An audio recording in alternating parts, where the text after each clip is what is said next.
L'amour d'Allah est immense, mais la colère d'Allah et sa malédiction sont bien réelles. Elles existent, elles surviennent. Allah peut se mettre en colère, même si nous avons appris qu'il est le tout miséricordieux, le très miséricordieux. Il existe cependant certains actes que nous commettons et qui attirent la colère d'Allah, sa malédiction et son châtiment. Le Coran s'adresse à nous, mais aussi à toute l'humanité, au sujet de la colère et de la rigueur d'Allah. L'objectif de ces rappels est clair, nous inciter à réfléchir et à prendre conscience. Nous devons veiller à ne pas nous engager dans ce genre d'action, car qu'Allah nous protège. Si un être humain très puissant était extrêmement en colère contre toi, cela te priverait de sommeil. Et prenons un exemple encore plus simple. Si un lion en colère se trouvait dehors, personne ne quitterait cette mosquée. Que Allah nous protège.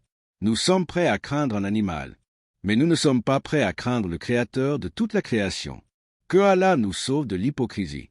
La première chose essentielle à retenir se trouve dans la sourate Al-Fatiha, la sourate d'ouverture du Coran. Allah y mentionne une invocation que j'ai souvent rappelée. Guide-nous vers le droit chemin. C'est la plus importante des invocations qu'un être humain puisse faire. Guide-moi vers le droit chemin de mon Créateur. Guide-nous tous vers le droit chemin, ô toi qui nous as créés. Amin. Ensuite, le reste de la sourate explique ce qu'est le droit chemin.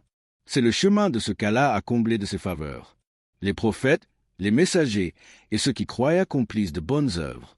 Et nous disons aussi, ô Allah, protège-nous du chemin de ceux qui ont encouru ta colère, et de ceux qui se sont égarés.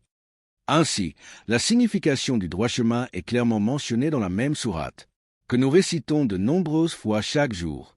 Nous demandons à Allah, ô Allah, accorde-nous le chemin de ceux que tu as favorisés, et ne nous accorde pas le chemin de ceux qui ont attiré ta colère. Cela prouve déjà qu'Allah a une colère, et que nous pouvons parfois accomplir des actes qui attirent ou provoquent la colère d'Allah. Qui sont donc ceux qui ont mérité la colère d'Allah? Ce sont ceux qui connaissaient la vérité mais l'ont abandonnée. Cela concerne les gens du livre, mais aussi toute personne qui a connu la vérité. Ils savaient ce qu'était la vérité. Ils connaissaient les signes qu'ils attendaient. Lorsque le messager est venu à eux avec ces signes, ils ont préféré cacher, déformer et dissimuler leurs écritures, et ont refusé d'accepter le message, simplement parce qu'il venait d'un arabe et non des leurs. Cela s'applique également à chacun d'entre nous. Si nous connaissons la vérité, si nous connaissons le Coran, si nous prétendons y croire et l'accepter, si nous connaissons le messager, la révélation et la sunna du prophète, puis que nous rejetons tout cela et nous en détournons, alors nous encourons la colère d'Allah. Et si Allah est en colère contre nous, croyez-moi, c'est la perdition assurée. Que Allah nous protège.